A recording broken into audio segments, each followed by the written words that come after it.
Live! It's Bitcoin Saturday night, and it's Ugly Old Goat here.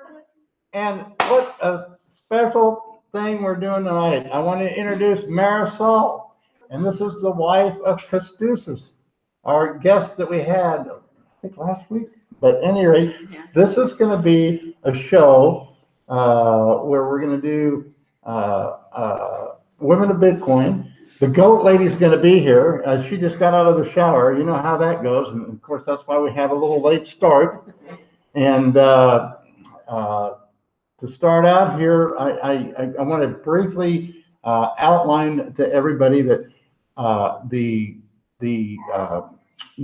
newsletter or the subscription to the newsletter, if you registered but haven't signed up, make sure you pay for it no later than tomorrow, because the price goes up on Monday, and it's only half a Bitcoin. That's a lifetime subscription. That's my life and not your life. So if you're 20 years old, you're not gonna get it for the next 60 years, but you'll get it for as long as I'm here. So that's how we're gonna do that. So let's start with the Women in Bitcoin. Marcel, tell me about your experience in Bitcoin. When did you find out about it, and how has it affected your life? Well, thank you for having me here, for inviting us again. You and your wife and your family have been very welcoming, and appreciate everything that you have taught us, and Kostusas as well.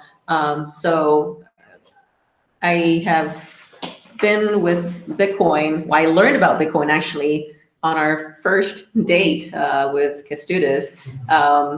One of the first things that he asked me, well, one of the first things, during our initial conversation the day we met, he was like, so what do you do? And I told him about my job and what I was seeking to pursue financial investing. He was like, well, have you heard about Bitcoin? And he got this very serious face. And I'm like, what the hell is Bitcoin? And he was like, oh my God. And like, if you watch his videos, he does this a lot. So as soon as he did that, it was like game over. It was a monologue for about 45 minutes of him talking to me about Bitcoin. And it was a little, to me, it was a little too much at first, because I had no idea what it was. It's not too much now? Oh, it's still definitely too much. But it just seemed like a unicorn fairy tale kind of thing. Well, we're kind of celebrating tonight because Bitcoin went over $7,000. I know, and I told him actually too. So we're all feeling our oats right now. We're all feel a little bit more comfortable about our position on Bitcoin. So that we did that meme on you. You really are a bodybuilder, aren't you? Huh? Can you tell us a little bit about that? Well, I also did that last year. Kostusas. So you guys were joking around last year if he was your bodyguard, and he used to compete. He used to train years ago when he was much younger, and he finally convinced me to go to his gym. So shout out to the gym in San Diego. He finally got me to go there, and I told my friends I caught the bug, because that's where everybody that competes pretty much goes and trains.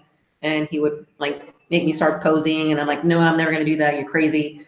Wow. And yeah, he started coaching me on my diet and exercise routine.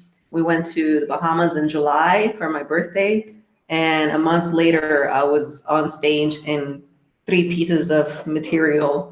And I've never worn so little in my life. Wow. In front of a lot of people. That's right. So I'm going to have to talk to Kostusas. So anything you can do about Ugly Old Goat here? Do you think you could train me and get me to be a bodybuilder with Definitely, yeah. I mean, but you weren't in as bad a shape as I am, were you?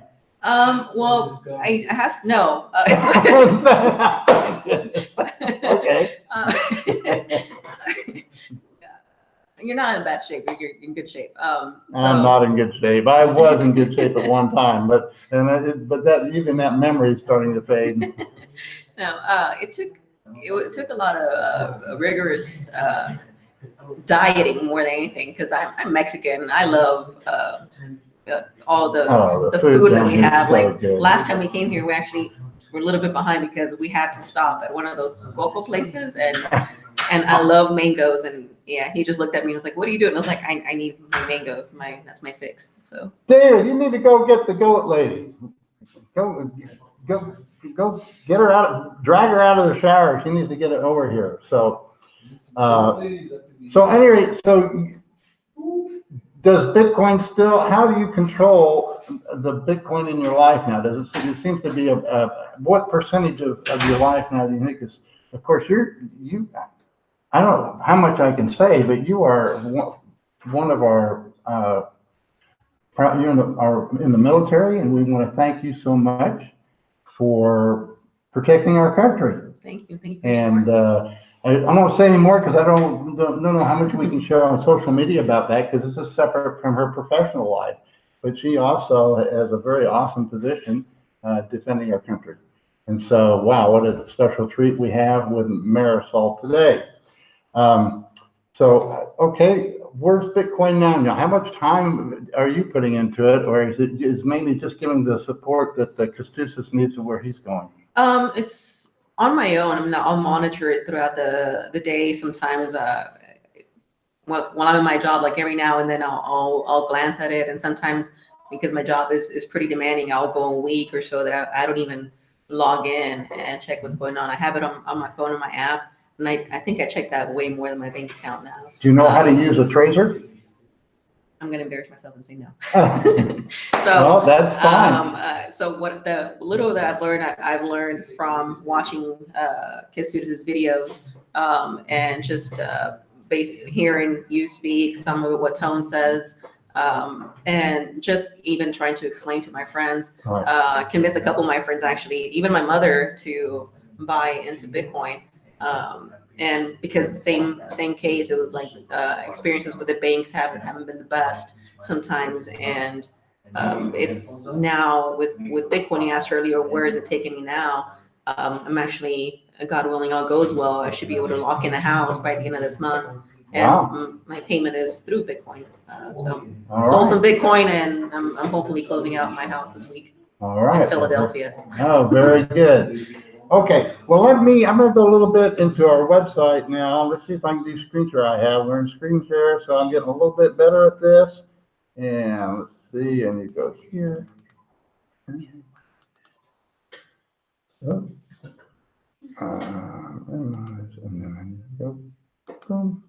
All right, there's Ugly Old Goat website. I hope everybody can see it. And if you want to sign up for the newsletter, you do that right here. It's right now, it's half price, which is a half a Bitcoin, and that's a lifetime subscription. Actually, if you don't want the newsletter that I send out regularly and the trading account, with the subscription, the premium, you actually get a copy of my trading account and the trades that we've made, and we actually turned 2 Bitcoin into over 20. And you'll get all the trades I made there. But if you just get a basic subscription, you won't get that, but you get the discounts on everything else. And the big thing that we're promoting now, we just started out with this conference. Actually, it's going to be a conference and a cruise. And let's see if I have this. See if I can share this with you. No, I don't want that. No, I don't want that. Yeah, I don't think I have it. So we'll go back to the website. I have a little movie I wanted to show you about the Baja 400. We actually have this thing timed, so there's going to be a race this weekend. September.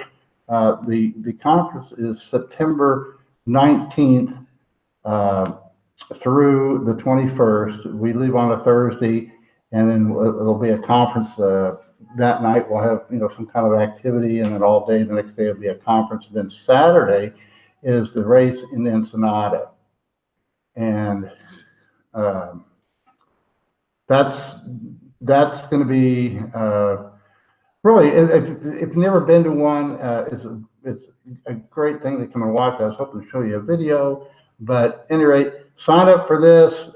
We've got the speakers lined up. I've got Gabriel Devine, Kostusas is going to be there. Actually, I've got an attorney that's going to teach you how to file a small claims case, and the pricing of the cruise. Again, it's about $400, depending on what what kind of accommodations that you want.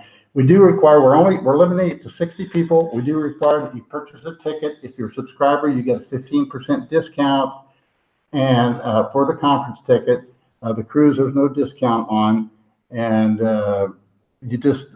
once you buy the conference ticket, then we'll send you a link to Carnival, and you have to make a deposit of $100, but you don't pay for the rest of it until July 22nd. So that's it. I'm going to get out of here. And okay, one of the things that I wanted to do was open this up to other women out there. So I actually have, I'm going to tweet right now. I'm going to tweet anybody that's a Bitcoiner woman that helps somebody, an assistant, or even if you're a Bitcoiner and know this stuff, hey, feel free to call in. You don't have to identify yourself in any way, but we just want to open this up for women of Bitcoin. So let me get my send a tweet, and here's the link. And any of you women that want to actually log in with us and participate, there it is. And so let's get out. If I can go out of stop sharing, and we should be back. All right, there we are. Okay. And I'm reading Kestudis' comments right now on the chat, okay. saying that it's all lies. What are lies, Kestudis? Everything. No, I speak the truth. No, I know she does speak the truth. And yeah, I mean, it's really been a great friendship, and it's a new friendship that we've had. And I just, Kestudis is putting out some really good stuff. If you didn't see the video that he did yesterday, it's just super. And hopefully we'll get, what is that? Jan, Jan? I can't pronounce his last name. Yeah, hopefully he'll be on the Yeah. cruise too. I've Yes. extended an invitation. Again, this is going to be just 60 people. And it'd be high quality, and it'd be very intimate kind of a cruise, and also a conference. And we've never done it before. It's like, it's like this is, I'm new at YouTube. I started out with Medium, just writing articles. And that's different from everybody else. Most people develop a business through YouTube. And I'm just now picking up on that. So I say, okay, but we're, thanks for you subscribers, we're able to, to develop this, and I wouldn't be doing it without your support. So I really appreciate the support that you people are giving us. So that's it. And now, where's the beautiful goat lady? Because she was getting ready to. Yeah, she said something about one of her business. So actually, Goat Lady and I are going to be working together a lot more closely now. So it was not just the friendship that you developed through Bitcoin, but also coincidentally, when you guys came over to the house, she told me that she has her own business in designing. So that was pretty neat. I had started my own thing, going through developing my own sports clothing line through Encore. And because of school and job and competitions, I kind of set it back. But I brought her last week the prototype that we had made. So we're going to be working together. So you'll be hearing from me a lot more than just our traditional Bitcoin discussions. I already did it. I kind of felt it a little bit because you haven't been over at the house yet, but we had some big new piece of equipment that was dropped. She told me that. Yeah. It's like $10,000 for a sewing machine, but it does the stitch you want. Yes. She's like, there's only 2 people in Mexico and Ensenada that have the machine. That guy and me. And I'm like, that's badass. All right. So it's pretty neat. I'm looking forward to working with her. It's very hard to find that particular stitching, but she mentioned that it was through the Bitcoin investments that you guys have made. So that's great. I mean, it's the fear that people have with Bitcoin is that they want, like the typical American person wants. It's like, well, it's not $1. It's not anything I can touch. Which was initially my discussion with Kestudis too. And I was like, well, how do I know if it's real or not? And I was like, it's a computer. And was it a couple of weeks ago that another 7,000 Bitcoins got hacked? So that's the continuous fear that the average American, essentially, or the majority of people have right now, is that they think that it's something that can be easily stolen. But if you want something tangible, Eunice had mentioned recently that you guys have purchased houses as well through Bitcoin investment. Yes, I think she was going to outline that. She actually had a little calendar she made up of where the Bitcoin price was and what we bought. Yes. And that's what I'm going to be teaching. I'm known for my articles on dollar cost averaging because Right. that's the safest and best way to invest in Bitcoin. And had you done that, even if you started buying at the very peak, you're about what? There's a flag. I'm glad you I showered, I promise. So, but anyway, the whole thing is, if you dollar cost average, now with the price of 7,000, I'll be really curious to see what it's going to say on May 15th. But I have a feeling that even if you started buying Bitcoin at the very worst time, you'd be at a break even right now on it. Right. So, people always ask, well, when do you buy Bitcoin? And I don't know where the price is going. It's completely random. It's a crazy market, especially today. And so I would say the time to buy it is last month, this month, and next month. And if you haven't started, just start it. I don't know where we are on the mayor multiple, but I still think it's probably a good buy at these levels. I know it was at 5,000 basically, mayor multiple. And, the thing is, we think it's going to go, we don't know where it's going to go. It really has almost no limit, because it's not what Bitcoin is, but how crappy everything else, all the alternatives are. And that's why we invest in it. And you don't put everything into it, but you want to have between 5 and 15% of your net worth in Bitcoin. Mm-hmm. And that's the next thing that I want to start developing. Is, of course, it's the hodling, but the second part is the saving, and that's the part where as your investment pays off in Bitcoin, if you're just starting out, hey, it's not going to pay off this year or next year. Okay, it's going to pay off 3 or 4 years down the road. Right. It's going to pay off when you buy $7,000 Bitcoin when it's worth 70,000 or 700,000. Right. And that's when then you take part of your Bitcoin and you put it into other assets. And then those assets should be things that you can build on, so you can actually build a business.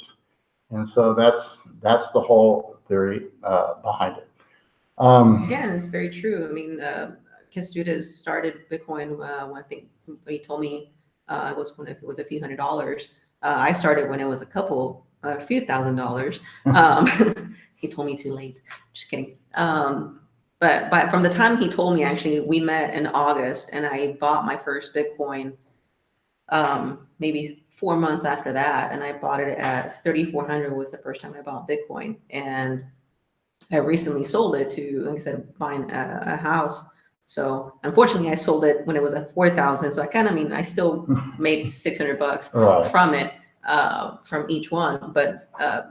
But still, like right now that it's still growing. Essentially, my thing is just okay. To me, a lot of the times it's like I just gotta have to remind myself to be patient and not let the emotional side of me get to it. And that's the part where I think a lot of people are still when they're doing their trade. The trade analysis, they let the emotion portion get to them, and even sometimes in Kestutis, he'll get frustrated and he'll start putting his marks, and we'll sit down and talk about it. He's like, well, what do you think? And I'm like, well, I think this is my spidey senses said this kind of thing. And sometimes we walk away and then come back, kind of like we did for Hawaii. I was like, hey, too many things going on right now. Let's just break out for a little bit and then come back and you can analyze it again. Because the more you try to push something, the more like this is going to slip away from you. The same thing, I think, with Bitcoin and some of the other altcoins. I have a pretty good story. In December of 2017, when the market was way up there, 20,000 and so forth, we were at the Latin America Bitcoin conference in Bogota, and I met I can't remember his name. I can't remember if it was from Argentina or Chile or I think it was Argentina. But he said, I'm so proud of my son. He had a condo and he read about Bitcoin. told him about Bitcoin, and he sold his condo and bought Bitcoin at $800 with all the proceeds and rented the house. Wow. And so then as we were talking, it was 20, that he could buy 20 condos. That took some kahunas to make that kind of an investment. So we've got some questions here. All right. We've got some people that have, you have guests. Okay, what do I do? Just punch on them? How do I get, Punch huh? Is that what I do? Hello? Matador. Hello? Because I might need your help. You know how I get these people to, how do I get them? Come here, nerd. I got people that have logged in. They're there? Let's do this. Yeah. Or, What's up? oh, how do I got two people here that want to participate. Do I have to I think you have to enable them? unmute it. Sorry, guys. Or do I have to mute it? Yeah, they're unmuted. Do I just unmute? Yep, Or do I Matador. Just click on that. click on it? Door. We didn't get ugly or a goat Yeah, lady, but muted. we How do I got the unmute? It other says muted. guy. Yeah, I guess there's no mic. It's not mic. Matador, do you have a mic? There's a mic and there's Matador. Maybe he Matador can doesn't have chat. mic. Okay, so I just hit this guy. Matador. No mic. No mic. No. What do I do here? No mic. Maybe he can ask him on the chat. Okay. Well, The chat's on there. Oh, you can write on the chat. pardon? You can write on the chat and ask, see what questions he has or she has. I'm not assuming that it's in. I don't know. Oh, the chat's down here.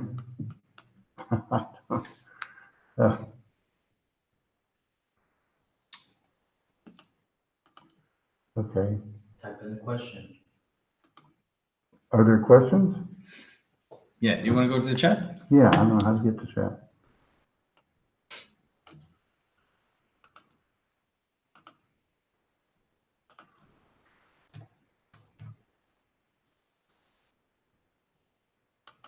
Sorry, guys, I'm new at this, but we are going to get better.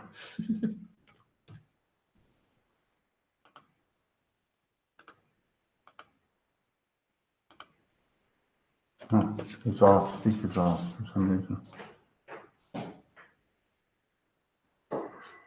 Okay. We can chat. There we go. Now you can write in. So, we can chat. Who am I chatting with? Matador, maybe he can Oh. ask the question, Okay, but whatever he he's can't trying to hear do. live So and Mark talk? is asking, hi Ugly, give us some advice. We waited for Tyler Jenks 1000. He disappeared, nowhere to be found. Good evening.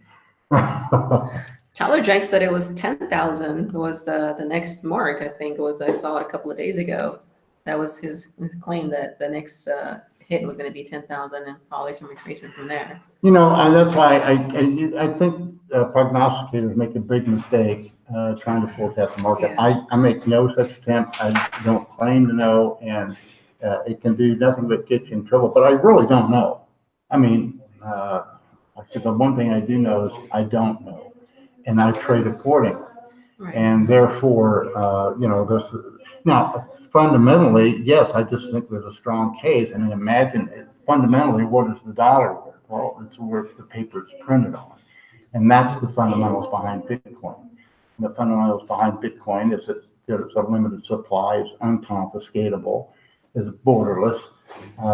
And, that's its value.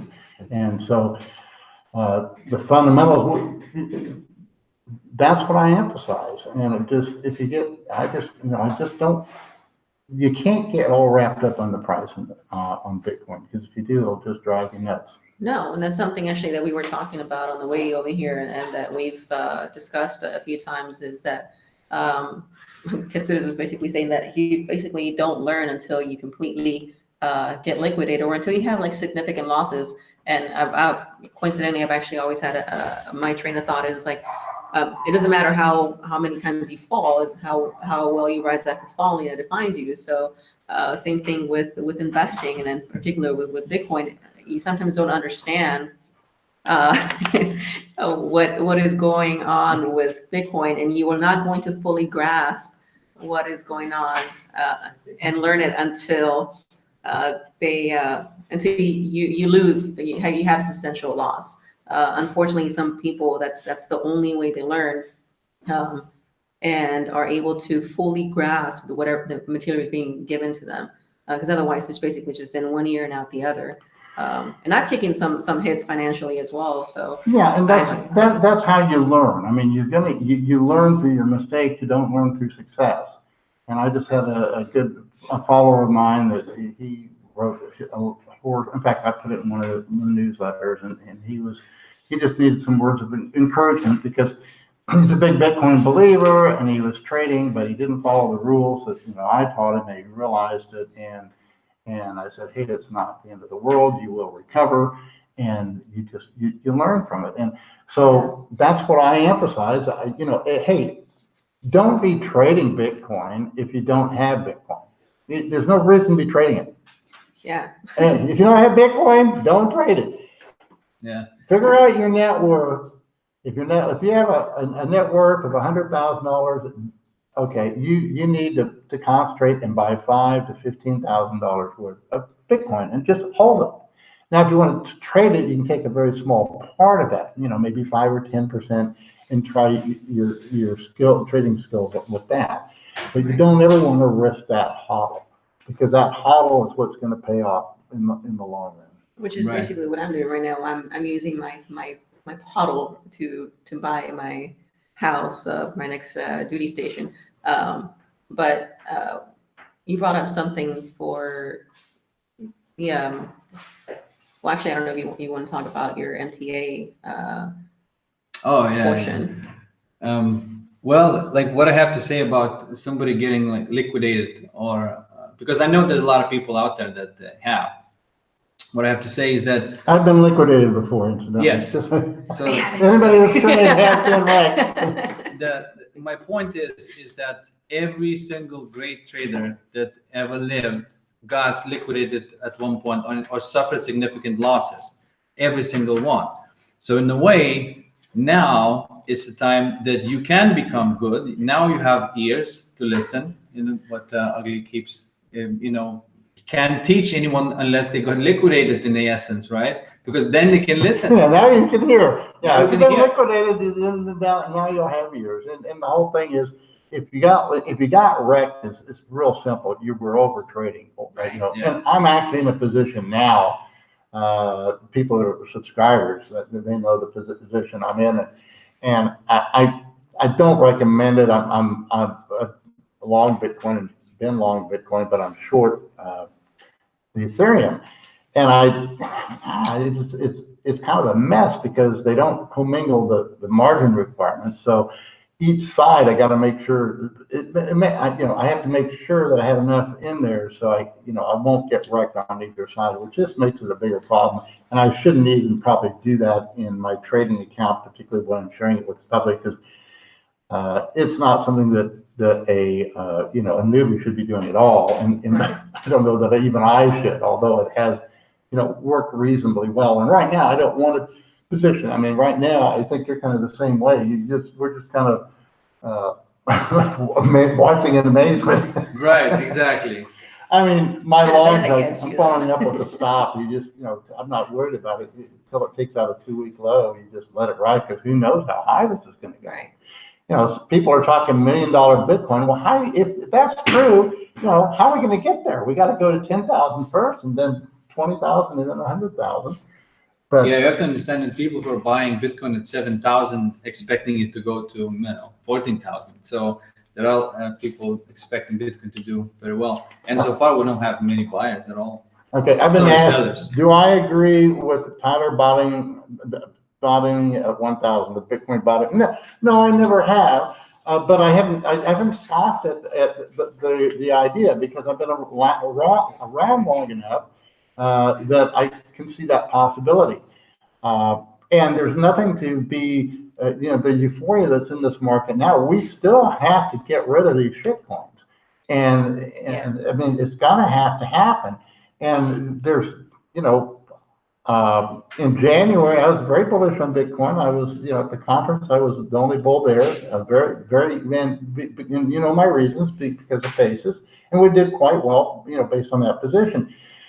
But now that we've had this rally, can we go down to 1,000? Yep, we can. Will we? I know. I mean, you got to go to 5,000 first and 4,000 and so forth.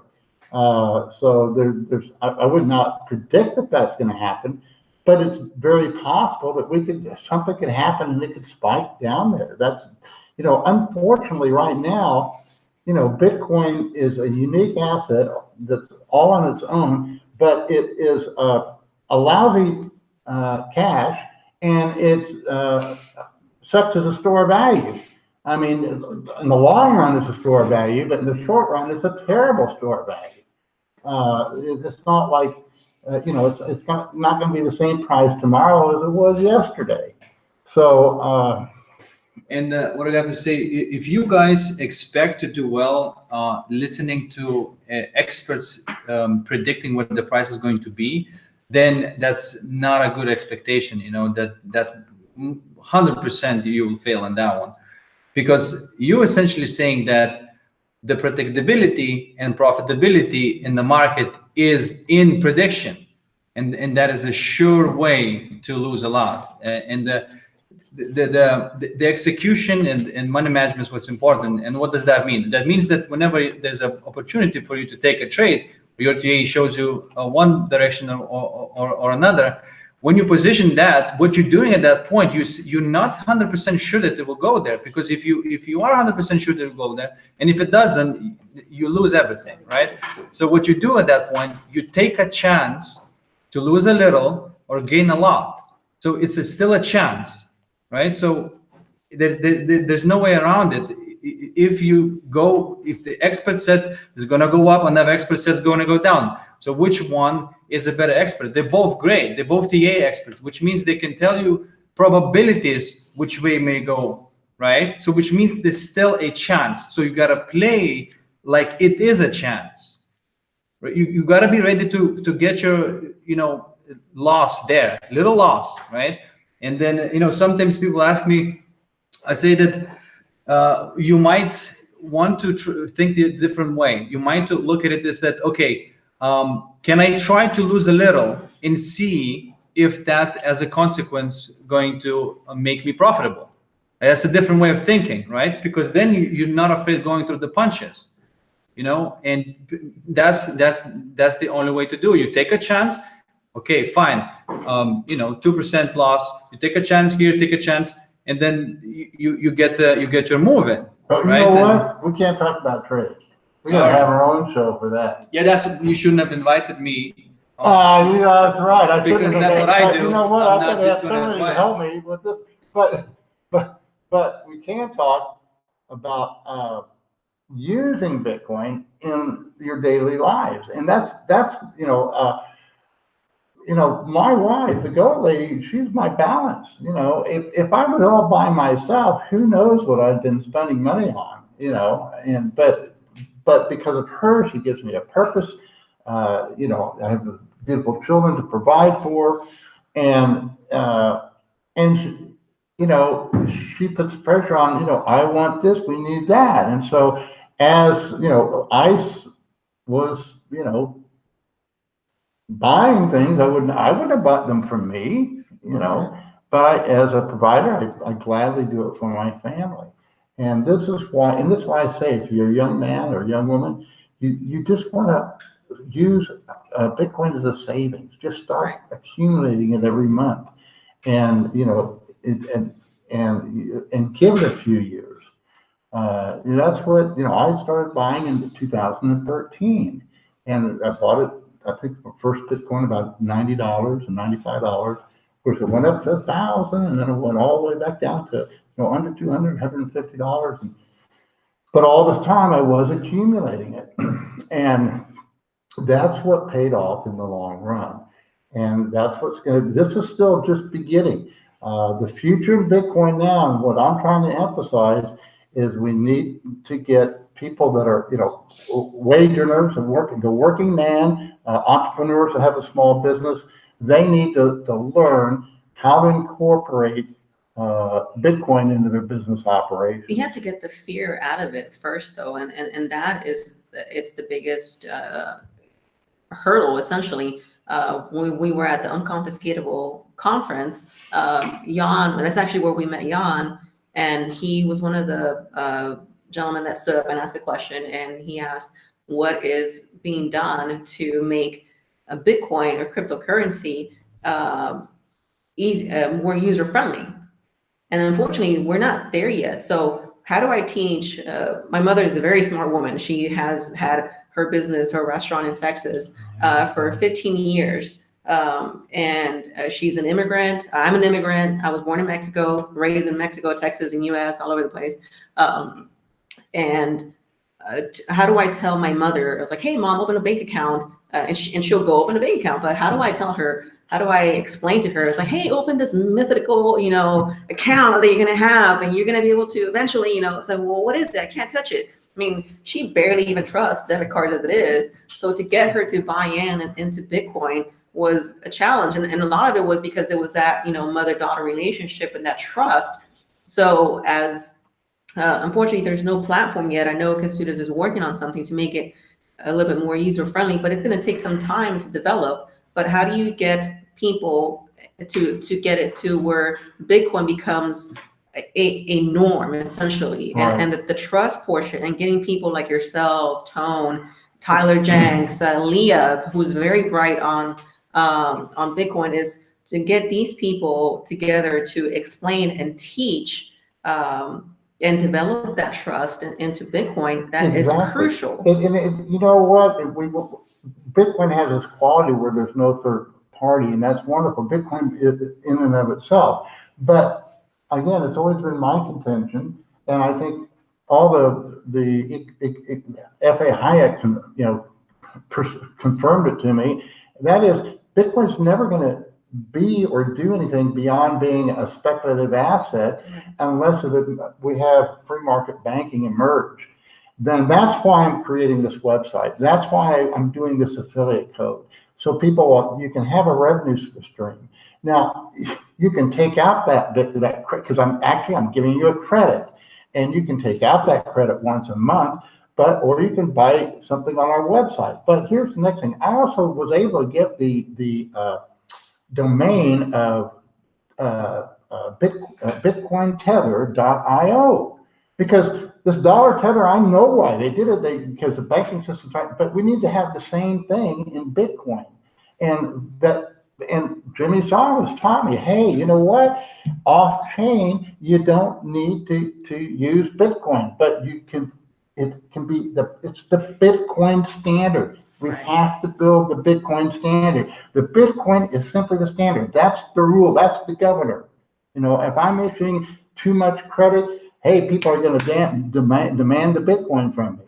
And that's the way banking works under the gold standard, and that's the way it's going to develop. Because I don't really understand the Lightning Network. But hopefully I'll get that. And I don't know. So I'm not persuaded that's the solution, but I know the old-fashioned way of how credit was issued. And if, for example, I'm issuing you credit, and you want to buy Jimmy Song's book from Jimmy Song directly, would you be able to use because if you wanted to do that now, you'd have to take the Bitcoin, take it out of your credit with me, put it on your wallet, and then send it to Jimmy to buy something. Whereas we can build a system off chain that's the Bitcoin standard. And, that's the way, the clearinghouses work. It was only when they centralized, it was when they nationalized it with the Federal Reserve, but the marketplace itself brought in the clearinghouses. Mm-hmm. It's a natural function. And this is what we've got to do. We've got to develop a clearinghouse first. Right. And then after that, you can develop other things, because if we really want, we're not trying to save ourselves from a catastrophe. We want the world to prosper. And for the world to prosper, we have to have a sound credit system and banking system. And so that's what I'm, preaching, but it's hard. I mean, I kind of tweeted, the first question I got from Tony says, why did you call it Bitcoin Tether? And I said, because that's what it is. Yeah. Because that's what it is. And, so it's kind of hard because we all have our own way of looking at things. And I'm certainly not, and that's why I don't want to do this alone because, I certainly don't have it down. E.C. Harwood called it the lost art of sound commercial banking. It's lost. We don't know it anymore. It's something they did, 4 generations ago. Don't do it anymore. Has to be relearned. It would be interesting experiment. What if you tether a bit to the, the Bitcoin tether you're talking about, what if you index that to the Bitcoin moving average, that pretty much keeps going up, right? So you don't experience volatility with that type of tether or currency. All you experience is that value gradually in respect to the dollar keeps going up. So that would give a stability to that type of currency. So just one of those ideas that I had,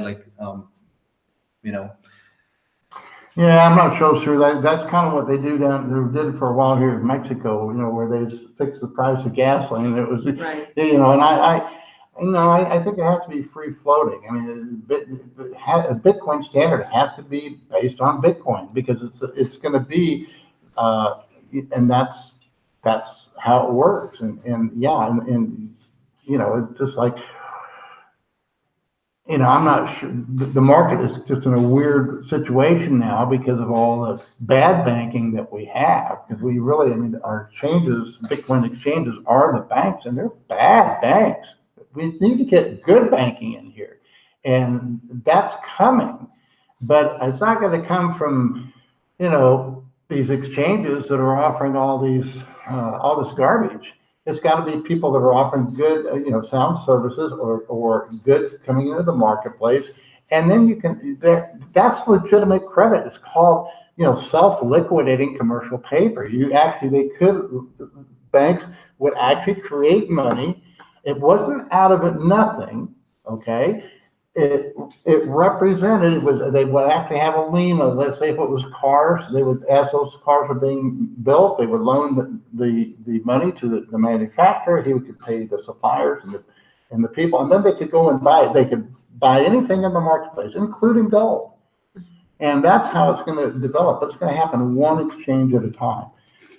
But okay. So what is so for those of us that are pretty still novice, I guess, a question, and I'm sorry if I'm insulting people that are super smart on this, but for me, I'm still learning the whole process. I mean, Kasuda has been doing it for years. I've been doing it for, to me, it just feels like a couple of weeks sometimes.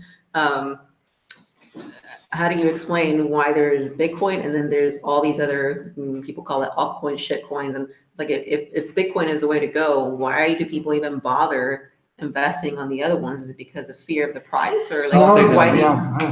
I'll answer this. Why? Well, Marisol, what happens is basically this. Somebody comes up and says hey, I got a better idea than Bitcoin has, right? Which is, and if you look how Bitcoin was invented, you would realize very quickly that the chances of that type of genius arising again is probably not going to be anytime soon. So when somebody says that I have better, currency than Bitcoin because it moves faster, what I have to say about that, a piece of crap is a piece of crap. It doesn't matter how fast it goes; it's still a piece of crap. So the reason it happens is because people look at the Bitcoin and say, how can I make money out of Bitcoin? Not realizing that in itself, Bitcoin is the solution to their scarcity mentality in general. It's the key to the abundance. That all you got to do is start using Bitcoin, and that's all you got to do. You don't have to create some sort of business knowing full well you're going to scam millions of people, out of their money. Instead, if you want the Bitcoin to succeed, push the Bitcoin forward. If you have ideas, you submit the Bitcoin improvement proposals. while in the meantime, keep holding it and buying and using it using Bitcoin. That's the way to do it. Why can't you? Because first of all, you can't invent something, better than Bitcoin, willy-nilly.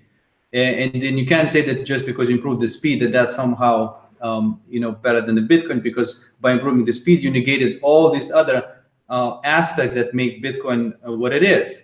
So yeah, the answer is because people trying to see how they can make money out of Bitcoin, missing the point that Bitcoin is what they need to be focusing on. But why are people buying it though?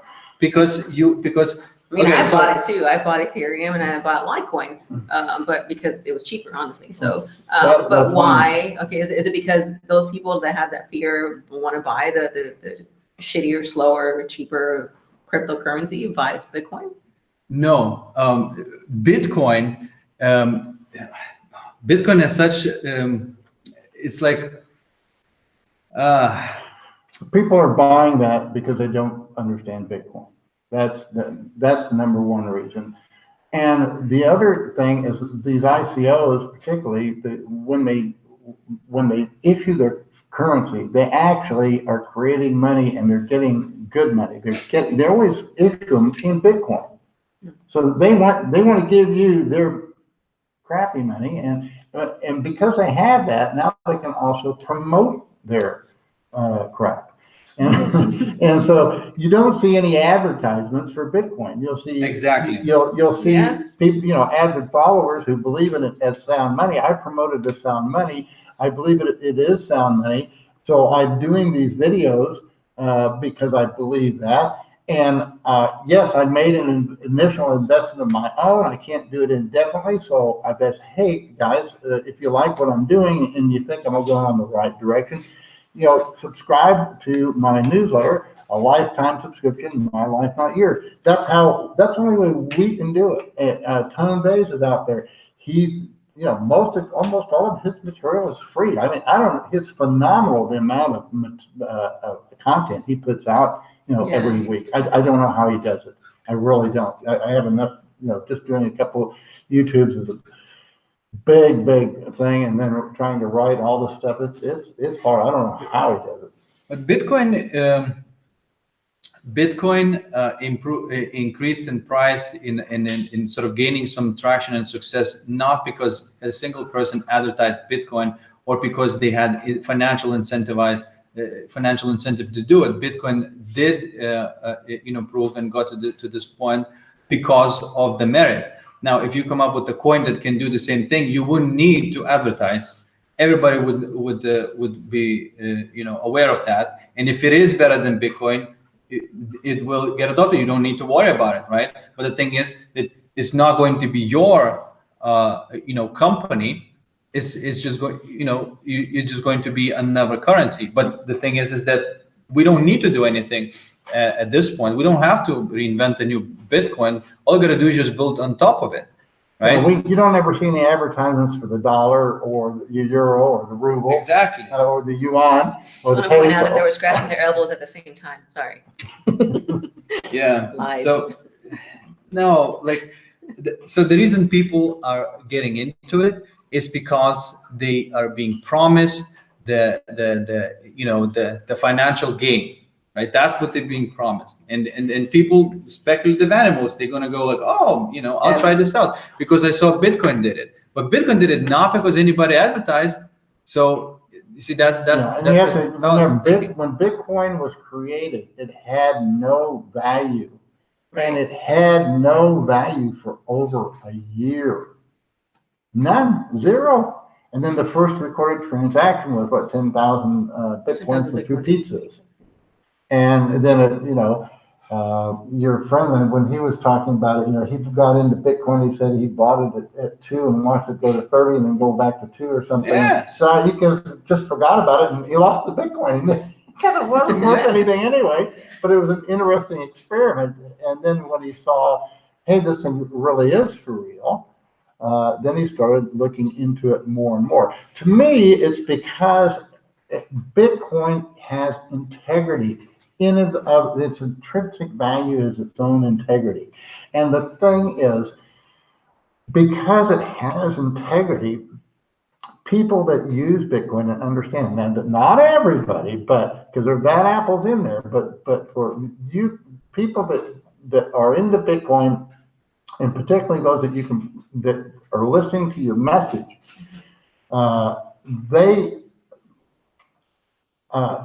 I've just gotten really good friendships. I mean, it's hard finding good entrepreneurs down here in Mexico, but when I find one, they almost always are receptive to Bitcoin because they get it. They get it, and particularly down here in a third world country, they get it more than we do in the United States. Well, why do you think they get it though?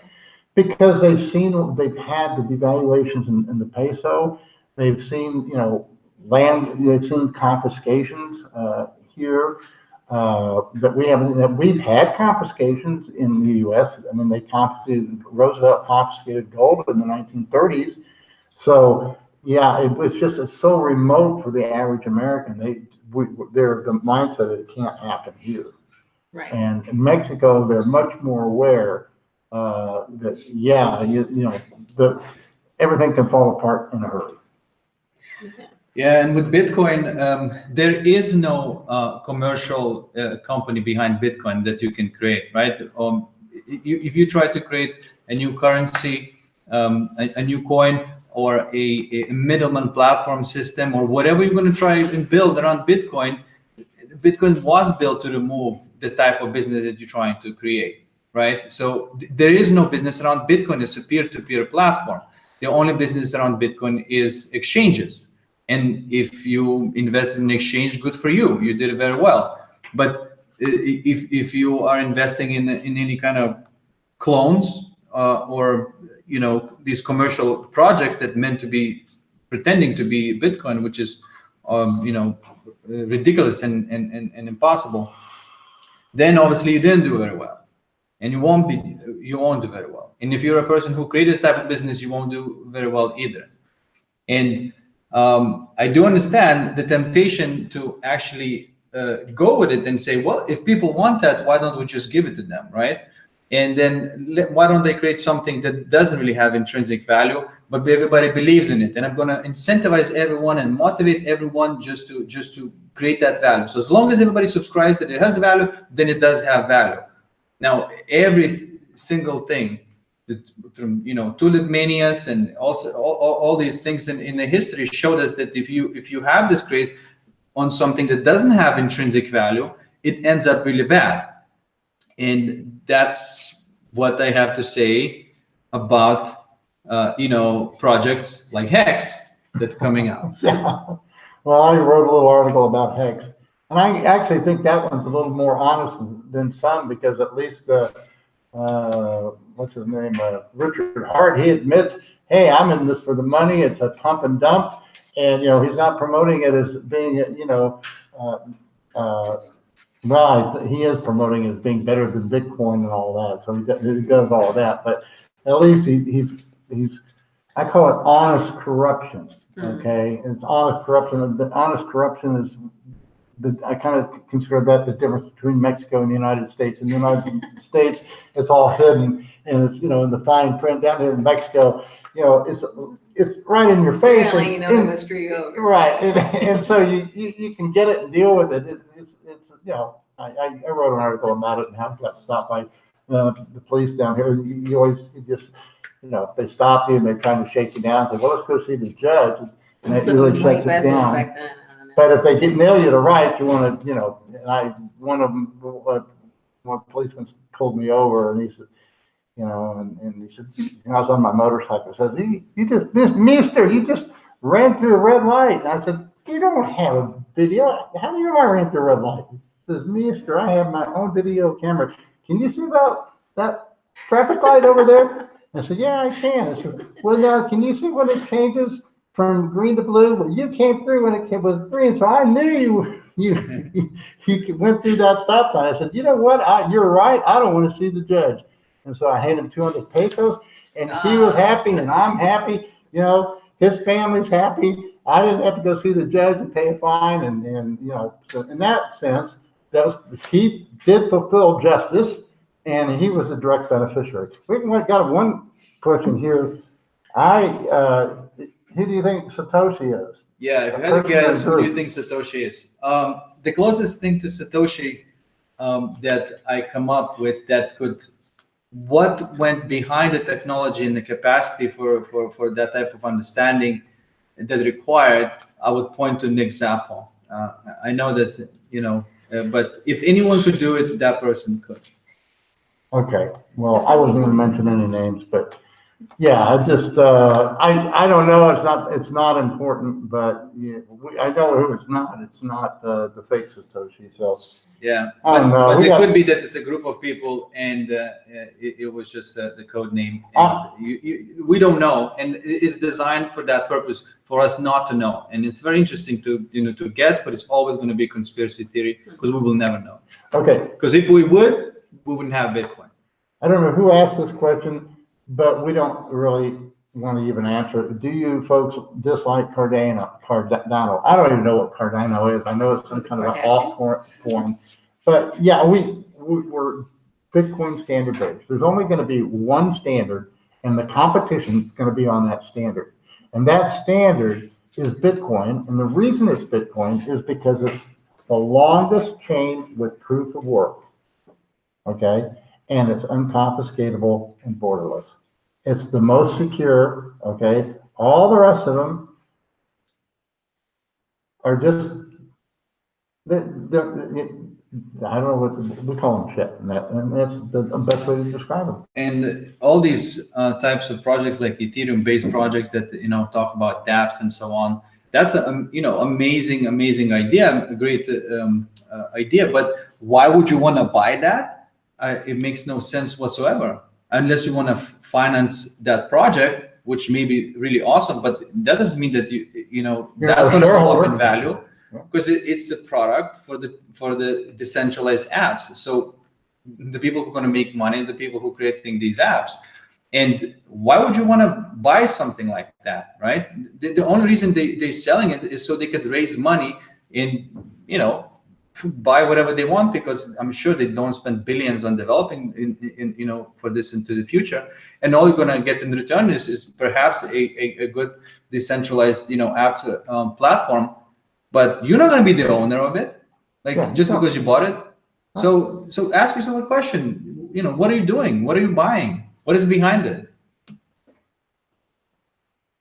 So this is supposed to be women of Bitcoin or Yeah, it is. wives. And yeah, I don't know what happened.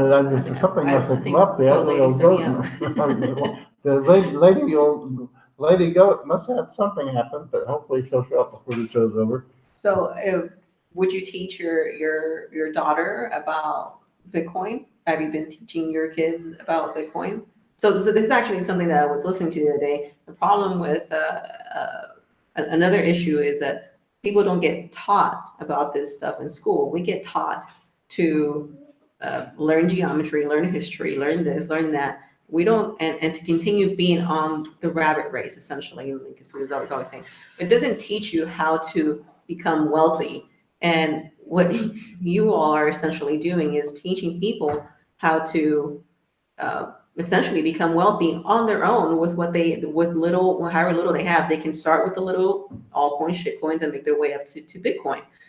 Or if you already have the liquid assets to start with Bitcoin, you can start with Bitcoin. So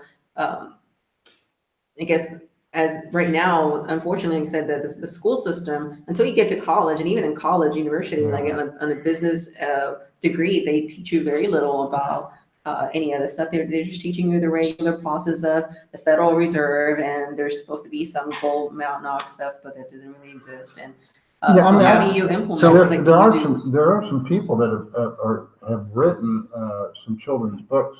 I think I have not reviewed them yet, but if I recall, somebody sent them to me.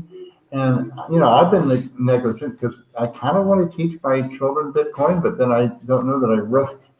Really do. We're having them get involved, with the YouTube production and other things of the business, but I haven't really sat down and tried to teach them about it. And to me, a bigger issue is, how do you pass on to Bitcoin? I mean, I have 3 children, but how do I teach them? And then,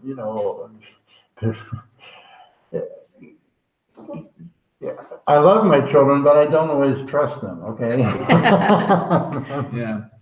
Well, the financial education is something that you won't learn in school. I mean, you won't learn anything. This is something that you got to do by yourself, and perhaps look for mentors and so on that did very well. Because unfortunately, this is not going to happen. I mean, imagine the scenario when we have gold standard dollar is being unlinked from gold, and now suddenly obviously the expectation of inflation is massive because it's not tethered to anything anymore. And so it's very simple to understand that the inflation is going to be crazy, and that no longer point of keeping your money in the bank, and no longer point of keeping your money anywhere else. So for that matter, if we had something like a classroom, and a teacher comes along and says, "Hey guys, so we had this situation happening. Nixon did it. So make sure now when you grow up, keep everything that you earn, keep that in the real estate, in the assets that appreciate over time. And now it's not, you don't keep it in the bank anymore. You keep it in the real estate, and you're going to do very well." Or you keep And it in those- stocks or and- something else. But it used to be, at the turn of the century, people could, because gold, the dollar and the gold were one and the same, you could save dollars. Yeah, but we didn't have this classroom. That's why the people who didn't have their own financial education are not in a great position right now. Okay. And you might have spent the exact same amount of time working the same type of job, but one person kept in the bank, another person bought real estate, and now one of them is maintained the standard of living and the other one is struggling. Well, and then the benefits to Bitcoin people that either have the inability to learn or just don't have the desire to learn are still beneficiaries. For example, we are employing people now, and these people are working for us. They couldn't work for me before I had Bitcoin because I didn't have the wealth to employ people. But now, as your wealth builds, then you are supplying other people with a means of living. And so they are reaping the benefits of Bitcoin, even though they don't know about it. And as that economy develops, they are going to learn, at least, it's just like they didn't realize the dollar was the same as gold. It was just accepted, but they got the benefit of that sound money, and we had what was the Gilded Age, the epic, in Europe they call it something else, but we call it the Gilded Age here in the United States at the end of the 19th century. So that's what I see happening. I mean, the Bitcoin, if we can develop a Bitcoin standard, again, we've got to get out of this thing that, yes, it's a speculative investment now, but those of us that are speculating on it, our end goal is to make it the standard that we live by, that we conduct our business with. It's a standard, and that will become, it will become stable. It will become, once we get rid of all this fiat, then we can build and it's not going to happen overnight. It's going to happen gradually. It's going to happen one exchange at a time. But those that, if you own Bitcoin now, that's why you're a hodler. That's why we're a hodler. And people were asking me about Tyler Jenks. Well, I got a different message from him than I guess most. I didn't emphasize the point where, he thought it was going to 1,000. I guess, yeah, it's possible. But he also threw out the number 10 million. And that's just as realistic, because that's the fiat world that we're living in, where it's not just a hyper wave, but it's it's a tsunami of paper that we're living in. And so that's the real consequence. And so it makes no difference, if it's 7,000 or 1,000 or 20,000, it's going to really mean very little looking back if a Bitcoin is, 10 million. So Yeah. it's all a matter of perspective. I want to comment on the fact that you say it's speculation, but it's a very different type of speculation that you most of you used to. This is speculation in terms of the entire fate of humanity. This is speculation if Bitcoin is going to work. We're not going to have like post-apocalyptic or third world situation. That's what you're speculating on. So yes, you may say, all right, I think we're going to have third world war and Bitcoin's going to fail. And you may invest into that idea. But what you're going to do with that money, right? It won't matter anyway. So that's why Bitcoin as such right now, the best chance. So why wouldn't you go behind it? Why wouldn't you buy some at any price? It doesn't matter. Doesn't matter. Yeah, and I bought at pretty much I bought at when he first told me about it. He told me about it a couple of years ago. I bought it at 3,400, and then I bought it at 4,200. I bought it at 6,000. I bought it at 10,000. Yeah. And it's She wants to go to 20,000 and I didn't sell. So lesson learned there is that when it was at 20,000, we were both like, yeah, it's awesome, let's huddle. And now it's just like, Yeah. shoot, we should have sold when it was at 20,000. Yeah, we should But have. now it's going back up, and it's slightly scary. But at the same time, I don't think I've ever felt more comfortable with investing into something than other stock markets than I have with Bitcoin, even though I know still very little about it. But from what I've seen so far, and I can look at the charts and see the trends, and when we've been discussing before, like that we're discussing the Mayer multiple, I look at the charts and I can see, it's like, okay, it was like that's forming and I could see what he was telling me about. I was like, you can see the patterns. I was like, yeah, I can see an M here, and I can see the W's, and I can the vectors, and then later on he showed me H's and Y's. It was like, okay, that made sense to me, and I felt more comfortable with that than some crazy guy on Wall Street yelling some random numbers and hoping that that's where it'll land. No. Also, be careful where you get your news from. Like, I don't watch news, and no one should. Like, if you want to be financially successful, if you want to get coerced into doing crazy, stupid things, then listen to that. Now, what you have there is you have to understand media is to control you for their benefit. So if the politician stands up and says something, you have to ask yourself what is financial incentive? And if you find that financial incentive being somewhere else, then it's very clear why somebody would want to say something about one particular currency, say Bitcoin, right? So they are trying to change the public perspective to get their way. And we had the CEO of JP Morgan came out and says Bitcoin is nothing, it's going to zero, it's worthless, it's another tulip bulb mania. And in the meantime, his team was buying Bitcoin while he was telling everybody to dump their Bitcoins.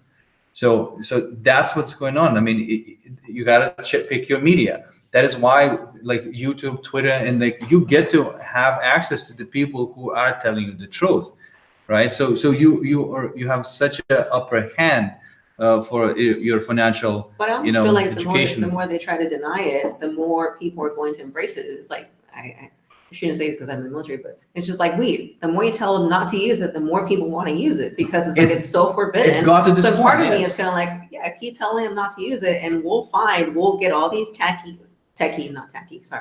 these techie guys that are probably going to jump onto the bandwagon and start producing maybe that platform that we need to make Bitcoin more user friendly. Because again, how do I explain to John Schmuckatelli in Bumfuck, Texas, how to use Bitcoin when he barely has Wi-Fi or he's still using, LAN cable to connect? It's not. You don't have to to give that type of example. Just a regular person.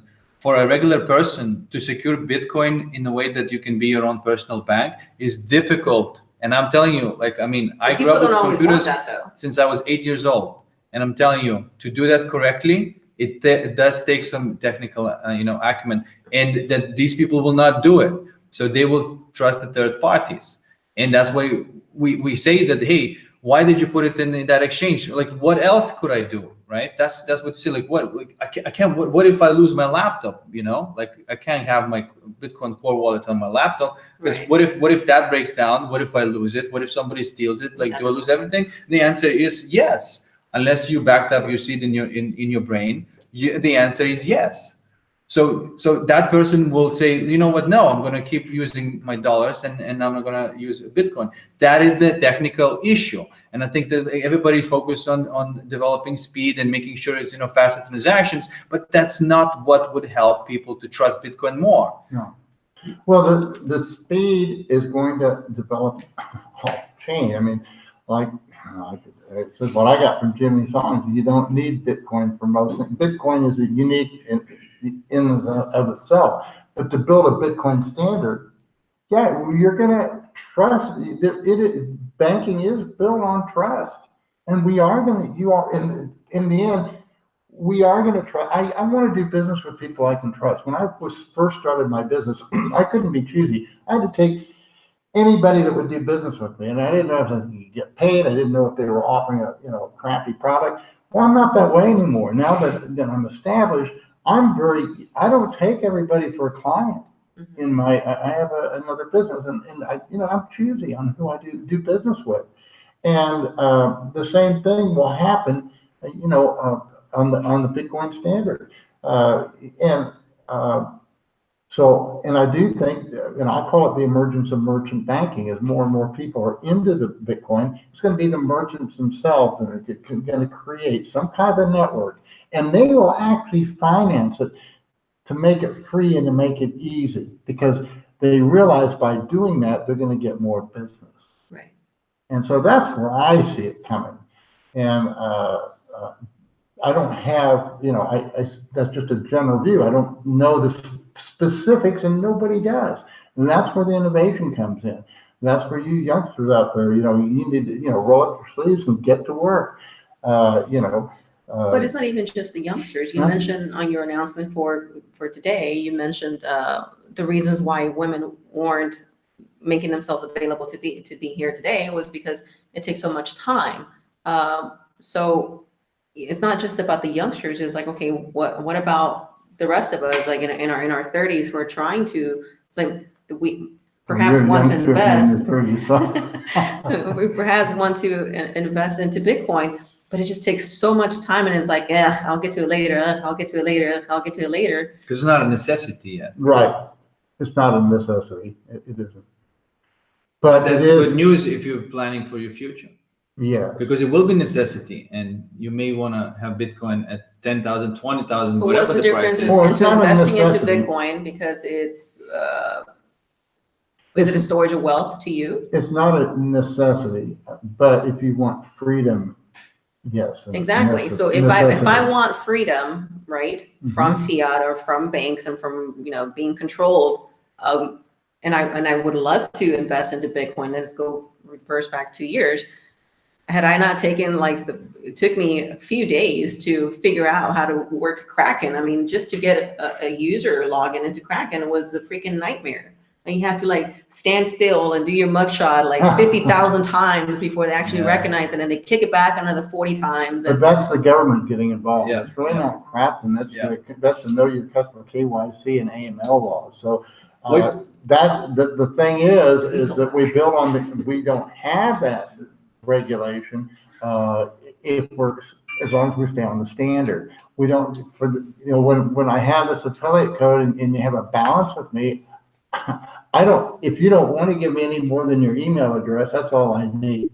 And if you give me, we ask for more, but you don't have to give it to us. All I have is your email address. But there's something you get back in return, because by doing all that thing, you don't have to do that at BitMEX at all. But what you get in return is that if they take your money, you can sue them and you have legal right to get for the reparations. So that's why you can trust Kraken a little more than something like any other like Binance, BitMEX or whatever, because it is even though obviously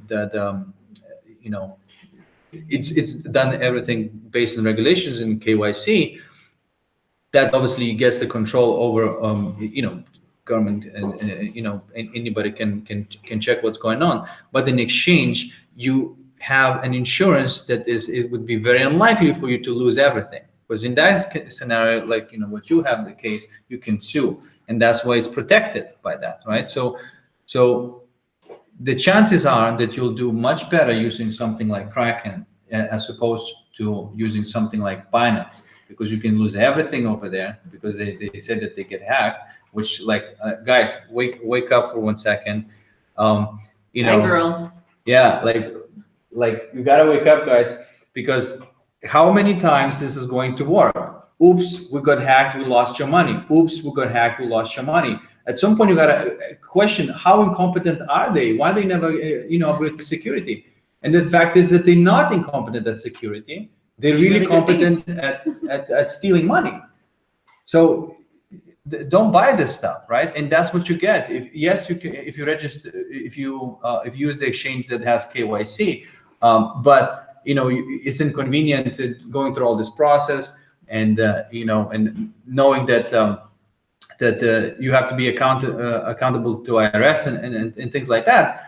But what you get in return is that your money is a little safer.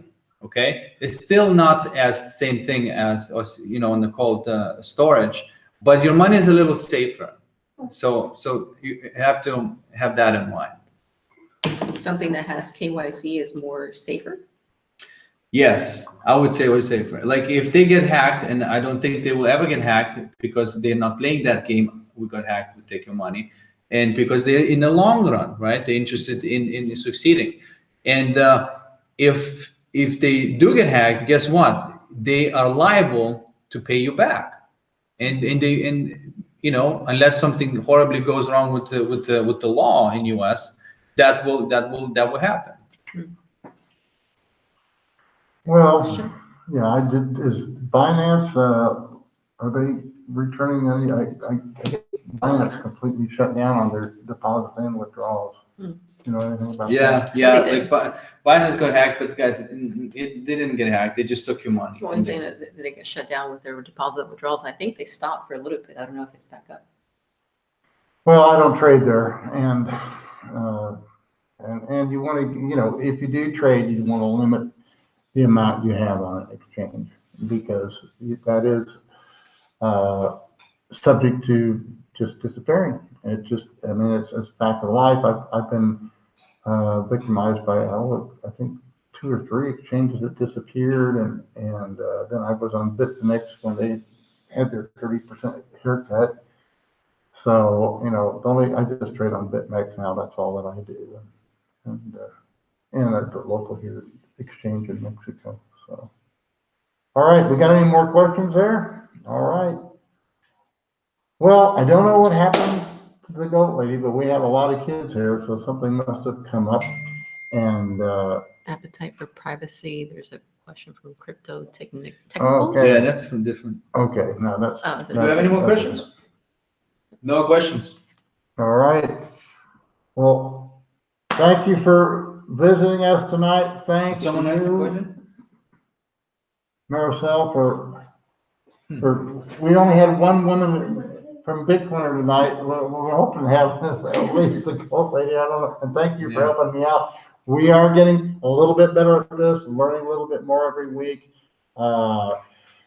It's a learning experience, and all I say is thank you for your support and grow with us. Don't forget to, if you haven't subscribed, subscribe, lifetime subscription. Do that no later than tomorrow, because the price does go up starting on Monday, and price goes way up because when I priced this thing, we were looking at $4,000 Bitcoin. It's almost doubled. So. If I may say, thanks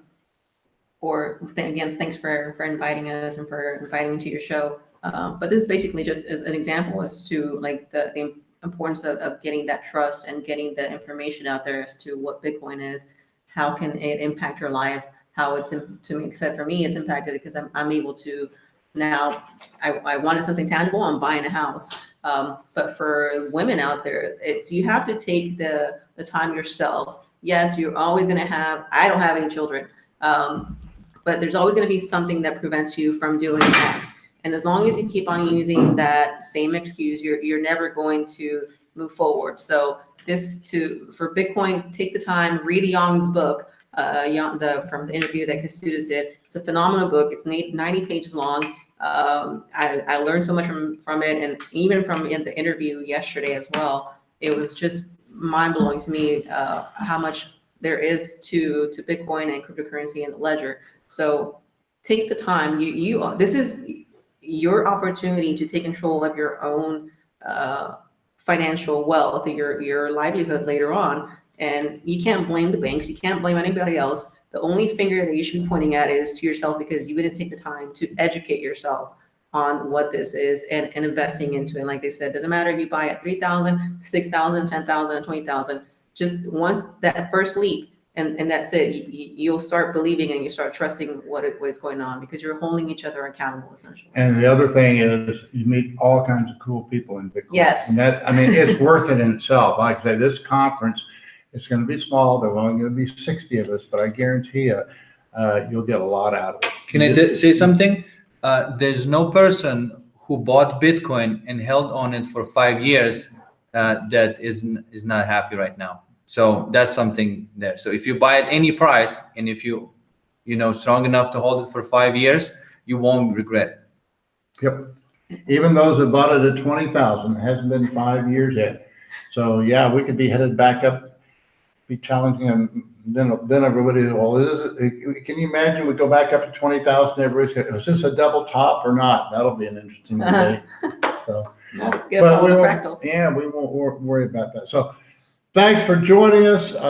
Should I do the dance? Let's do the dance. All right, It's can we tradition. all get up and do this? Because we believe in Bitcoin, and if we all make a little bit of a fools of ourselves, we'll start on the left side, okay? Okay. We'll go hodl, hodl, hodl, save. Build a, sound money. Bye-bye, thank you. Okay. Yeah, there. Stop.